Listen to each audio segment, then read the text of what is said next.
Phinda Beyond the Sightings data capture system that we've been developing over the last few months.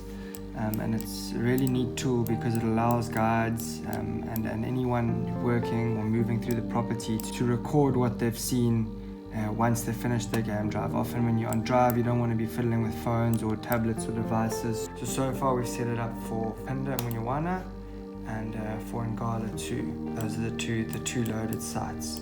But just to run you through how it all works, first step is to get to the home screen. You can click on any of these and it'll show you which animals from which prides were last where they were and what they were doing. But what's really neat is you can also look at which animals or individuals are in the population at the time. So you've got your prides, your pride breakdowns, your cheetah coalitions, and then your individual lions, leopards, cheetahs, so on and so forth. Each of them has their own little ID kit which is built into the app.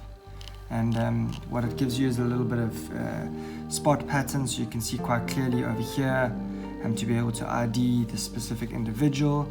It's got a microchip number from when it was first bought here, from Madikwe, its origin, as well as some ID features. So if you come across this guy on Game Drive, you can look and read some of these notes here. Arrow on right cheek, 2 times scars on right hand side and center of nose, and introduced with his brother and a date there. So that'll help you to look, and you can see the scar that they were talking about, and then you can ID each individual. Let's do a little example. So then you go back to your home screen, and I saw these guys yesterday and they were moving up over here, and it's quite neat. You can zoom right in and all of the road names are georeferenced onto the map, and then you click sighting and you would drop it. They were just about there, and then it automatically pulls up the latitude and longitude, and you can just scroll behind if you need to. The date was yesterday, the time was about 6:30 in the morning, and it was cheetah. And here's where everyone who's registered on the system, you can choose which ranger or person on the reserve has recorded it. Cheetah, 2 adult males.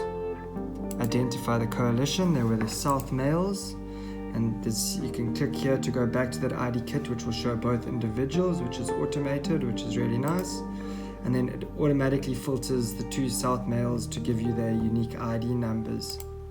So it's a really nice, neat, user-friendly filtering system.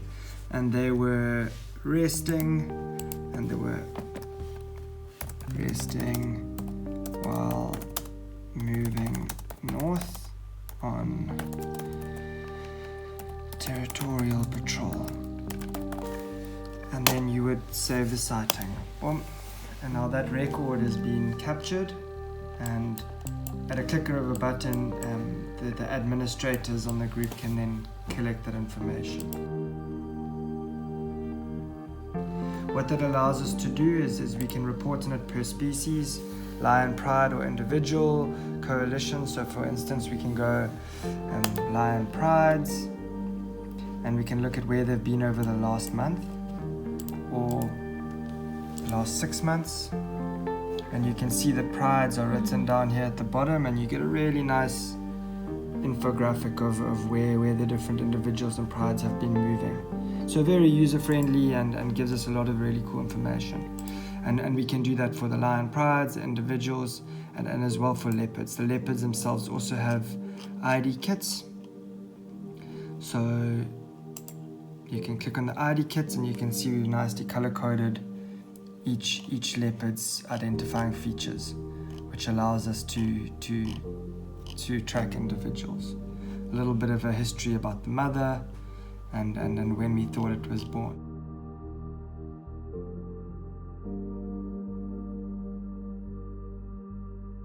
Other things that this can do is we can pull our annual operating reports Here you've got the number of ranges, the number of sightings captured, number of species captured, and a couple of also very interesting infographics, which just allow us to see what everyone's been up to, and then species per month.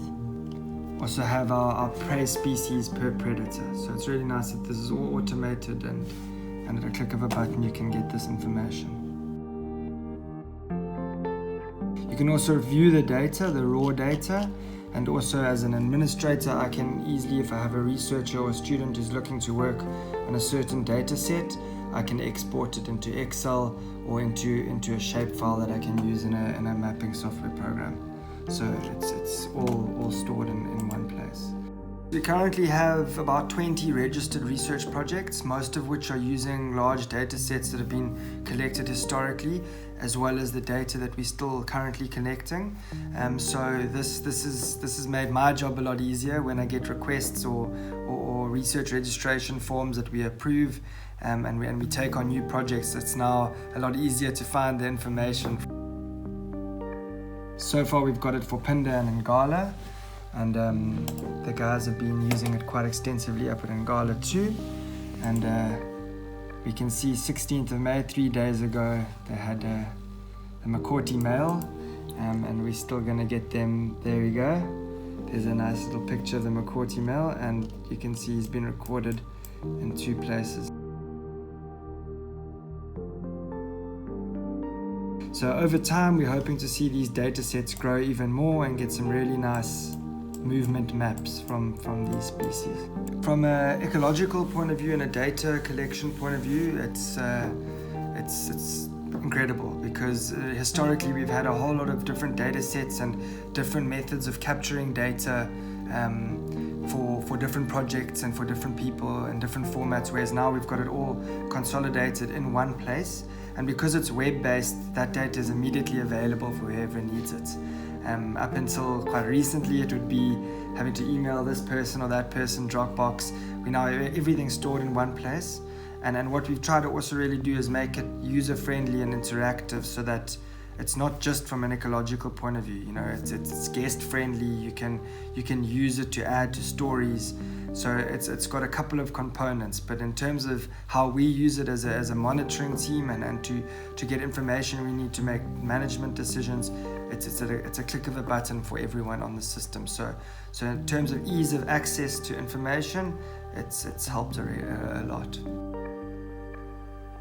The awesome thing about this is we've had huge buy-in from the guides. It's something that once you start getting enough information, it becomes quite addictive, and then because what you are putting in is available in real time, you can actually see and use what you've been collecting to mark out territories, to kind of guide where you want to go and game drive based on where animals have been moving. So the guides will come back, and after they've packed away all of their equipment, they'll go and they can capture this. The nice thing about it is, because it's web-based, you don't have to go to a central position. You can go to your room and put your feet up and then capture this information. And because of that ease of access, we found that there's been a lot more buy-in and it's being used frequently.